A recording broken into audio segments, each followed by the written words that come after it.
Hello and welcome to online एडा first the best for learning. दोस्तों स्वागत है आप सभी का ऑनलाइन एडा फर्स्ट डी यूट्यूब चैनल पर। इस वीडियो में हम बात कर रहे हैं एक बड़ी और लेटेस्ट अपडेट के बारे में जो कि संबंधित है उत्तर प्रदेश में नई प्राथमिक शिक्षक भर्ती को लेकर जो आदेश है वो हो चुका है। जी हाँ दोस्तों, बड़ी अपडेट आप सभी के सामने इस वीडियो के माध्यम से दी जा रही है, जिसमें अगर बात की जाए उत्तर प्रदेश के अंदर नई शिक्षक भर्ती को लेकर विज्ञापन के संबंध में जो आदेश है वो दे दिया गया है। साथ ही हम बात करें 27,713 प्लस 51,112 नई शिक्षक भर्ती विज्ञापन को लेकर यहाँ पे जानकारी आप सभी के सामने देखने के लिए मिल रही है। डिटेल में बात करेंगे, चैनल को सब्सक्राइब करके बेल आइकन को दबा लें और वीडियो को लाइक कर दें, जिससे कि आपको रियल ऑथेंटिक जानकारी ऑनलाइन अड्डा फॉर स्टडी यूट्यूब चैनल के माध्यम से मिलती रहे। सीधे शुरुआत करते हैं मुद्दे पर डिटेल में। दोस्तों सबसे पहले तो आप सभी के लिए एक बड़ी अपडेट है। अगर आप किसी भी भर्ती की प्रिपरेशन करें, चाहे वो किसी टीजीटी पीजीटी की हो या प्राथमिक की हो या टेट की हो या सीटेट की हो या किसी भी राज्य की कोई भर्ती हो या केंद्र सरकार के अंडर में आने वाली कोई भी शिक्षक भर्ती या अन्य भर्ती परीक्षाएं जैसे कि एसएससी, रेलवे की वैकेंसी, नीट हो या जेई हो या 6 से लेकर 12 तक के स्कूलों के विद्यार्थी के लिए आप सभी के लिए खुशखबरी है, क्योंकि उत्कर्ष क्लासेस लेकर के आए हैं तिरंगा महोत्सव, जिसमें आपको मिल रहा है उत्कर्ष के सभी ऑनलाइन कोर्सेज पर भारी डिस्काउंट, यानी कि 90% तक का आपको जो बम्पर डिस्काउंट है वो देखने के लिए मिलेगा। 90% डिस्काउंट के साथ आपको 3 महीने की एक्स्ट्रा वैलिडिटी भी दी जाएगी। इसके अलावा अगर आपका कोई कोर्स पहले से चल रहा है तो उसकी अगर आप वैलिडिटी बढ़ाना चाहते हैं तो 10% का एक्स्ट्रा डिस्काउंट भी मिलेगा। और इतना ही नहीं, अगर आप मेरा कूपन कोड यूज करते हैं OAS76 तो आपको 100 रुपये की एक्स्ट्रा छूट भी मिलेगी। लेकिन ये डिस्काउंट स्पेशल जो आपको देखने के लिए मिलेगा वो 999 के ऊपर के कोर्सेज के लिए होगा। तो ध्यान रहे, उत्कर्ष तिरंगा महोत्सव केवल 28 जनवरी तक ही है, उससे पहले अभी अवेल करें। इसको परचेस करने के लिए ऑफर के लिए मैंने आपको डिस्क्रिप्शन और पिन कमेंट में दे दिया है, तो अभी अपना ऑनलाइन कोर्स चुन लें और अपनी तैयारी शुरू कर दें। उत्कर्ष तिरंगा महोत्सव के साथ दमदार तैयारी शुरू करना निश्चित तौर पर आपको एक नौकरी दिलवा के ही मानेगी।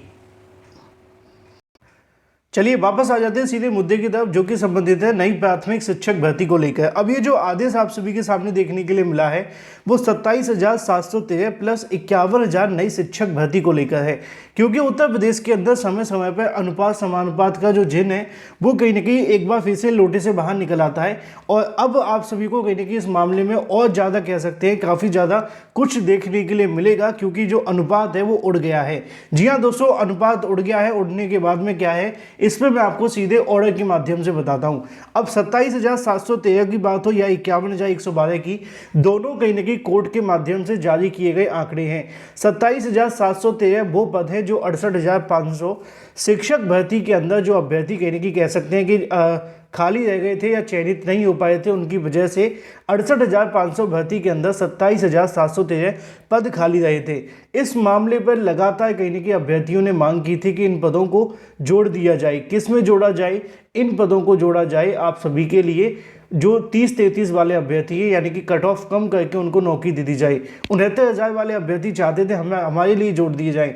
ना तो 30-33 कट ऑफ की मांग को सुप्रीम कोर्ट ऑफ इंडिया ने माना, ना ही 69,000 शिक्षक भर्ती में इन पदों को जोड़ने की मांग को उन्होंने माना। हालांकि अभी 69,000 का मामला कोर्ट में चल रहा है, लेकिन वो सीट जोड़ने से संबंधित बिल्कुल भी नहीं है। अब इसी मामले को लेकर एक बार फिर से मामला सुप्रीम कोर्ट ऑफ इंडिया में था, जहां पे Alok Kumar versus state of UP को लेकर इस मामले पर सुनवाई देखने के लिए मिलती है। और इस सुनवाई के अंदर ऑर्डर क्या जारी किया जाता है वो मैं आपको बताता हूँ। वैसे तो इसकी सुनवाई 21 तारीख को ही हो गई थी, लेकिन अगर बात की जाए मामले को लेकर तो इसमें सुनवाई न हो पाने की वजह से अब इसको लेकर सुप्रीम कोर्ट ऑफ इंडिया के माध्यम से जो आदेश है जारी कर दिया गया है। आपके मन में सवाल आना बेहद लाजमी है कि इसको लेकर पहले भी सुप्रीम कोर्ट में सुनवाई हुई थी।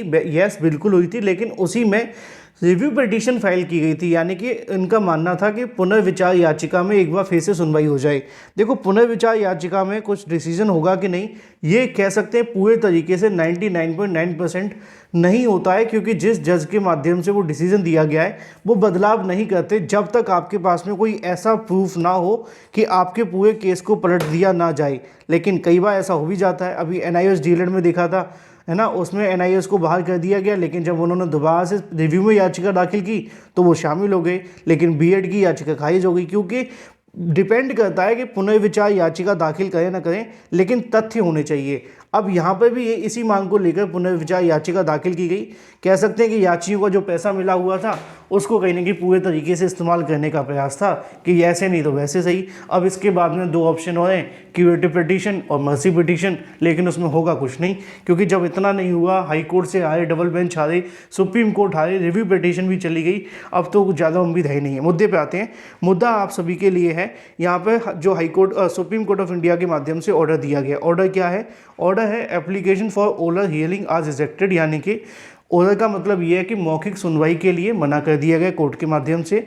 स्पेशल लीव पिटीशन 26,408 2024 और 25,881 2024 पर dismiss by this court and order dated December 6 2024।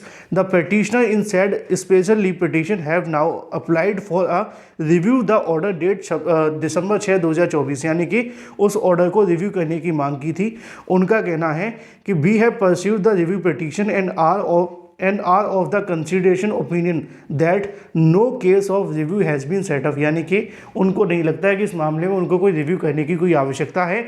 The review petition are therefore dismiss pending application if any shall stand dispose, यानी कि ये सभी की सभी याचिकाएं डिसमिस कर दी गई हैं। रिव्यू पिटीशन के साथ साथ जो पुरानी याचिकाएं थी वो भी सारी डिसमिस हो गई। अब मुद्दे पे आ जाते हैं। अब ये तो बात हो जाती है आपके केस के ऑर्डर के बारे में। सवाल होना चाहिए कि यहाँ पर जो 69,000 शिक्षक भर्ती के अंदर मामला था उससे कोई संबंधित है? बिल्कुल भी नहीं है। ये मामला सिर्फ 68,500 का है। अब 68,500 के अंदर एक चीज़ आपको ध्यान से समझ लेनी है कि 68,000 के ऑर्डर को लेकर कोर्ट ने कहा था कि 27,713 पदों को 60 दिनों के अंदर भरा जाए। किसने कहा था? हाई कोर्ट ऑफ लखनऊ के माध्यम से। उसकी याचिका जब यहाँ पे हाई कोर्ट के माध्यम से डिस्पोज की जाती है, ऑर्डर जारी होता है, उन्होंने कहा कि 60 दिन के अंदर 27,713 नई शिक्षक भर्ती का विज्ञापन जारी करते हुए कहीं ना कहीं जो अभ्यर्थी उनको नौकरियां दे दी जाए। अगर कोई दिक्कत आती है या कोई समस्या आ रही है तो समाचार पत्रों के अंदर इससे संबंधित जानकारी देकर के बता दिया जाए। अब यहाँ पर जो हाई कोर्ट के माध्यम से आदेश था उसको चुनौती दी गई डबल बेंच के अंदर। डबल बेंच के बाद मामला सुप्रीम कोर्ट में गया, सुप्रीम कोर्ट के बाद रिव्यू पिटीशन में गया। ऑलमोस्ट सभी की सभी याचिकाएं अब खारिज हो गई हैं। अब जो 60 दिन वाला ऑर्डर है प्रभावी हो चुका है, यानी कि अब ये ऑर्डर पूरे तरीके से प्रभावी है और सरकार पर दबाव बना करके कहा जाए तो निश्चित तौर पे इस पर भर्ती का जो विज्ञापन है जारी किया जा सकता है, क्योंकि कोर्ट ने कहा था कि 60 दिन के अंदर इन तमाम पदों को भरना है। यानी कि यहाँ से एक चीज़ क्लियर हो चुकी है कि 68,500 के जो भी पद खाली पड़े हुए हैं उन तमाम पदों को 68,500 के खाली पदों को अब शिक्षक भर्ती के माध्यम से ही भरा जाएगा। 27,713 पदों पर किसी प्रकार का कोई भी अब कानूनी अड़चन नहीं बची हुई है और इनको नए विज्ञापन के माध्यम से सरकार कभी भी विज्ञापित कर सकती है। और जो बात है कभी भी की, वो मतलब ये है कि 60 दिन का जो समय हाई कोर्ट ने दिया था उस हाई कोर्ट के अंदर कहीं ना कहीं 60 दिन के समय को फॉलो करना होगा। अगर नहीं करते तो कुछ अभ्यर्थी जाकर के इस पर कोर्ट के अंदर एक बार फिर से ऑर्डर ला सकते हैं। अगर सरकार लागू करती है तो फिर उनको 31 मार्च तक, ध्यान रहे 31 मार्च से पहले पहले परीक्षा करानी होगी।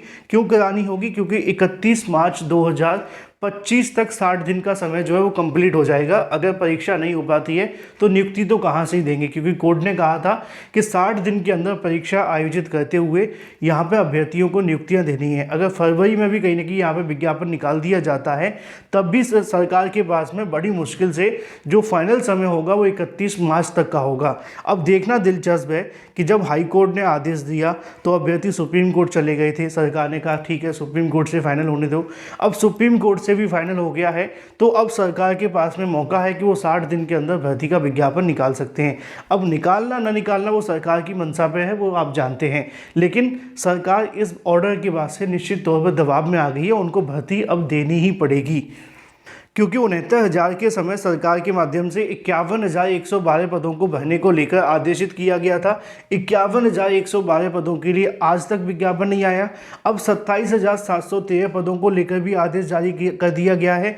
तो निश्चित तौर पर यूपी के अंदर एक नई और बड़ी शिक्षक भर्ती को लेकर जो रास्ते हैं वो साफ हो गए हैं। अब यहाँ पर बहुत सारे जो बीएड और बीटीसी करने वाले अभ्यर्थी आवेदन कर सकेंगे, लेकिन उसके लिए रल मिल करके एक साथ होकर के दबाव बनाना पड़ेगा। बीएड बीएड का इस्तेमाल इसलिए किया जा रहा है क्योंकि जो बीएड करने वाले सभी अभ्यर्थी प्राइमरी से बाहर नहीं हुए हैं, क्योंकि सिर्फ 2 साल के बीएड को हटा दिया जाए तो बाकी के जो बीएड करने वाले अभ्यर्थी हैं, जैसे कि एमएड के बाद में बीएड करते हैं या फिर जो ग्रेजुएशन पोस्ट ग्रेजुएशन के बाद बीएड करते हैं, वो तो अभी प्राइमरी में वैलिड हैं।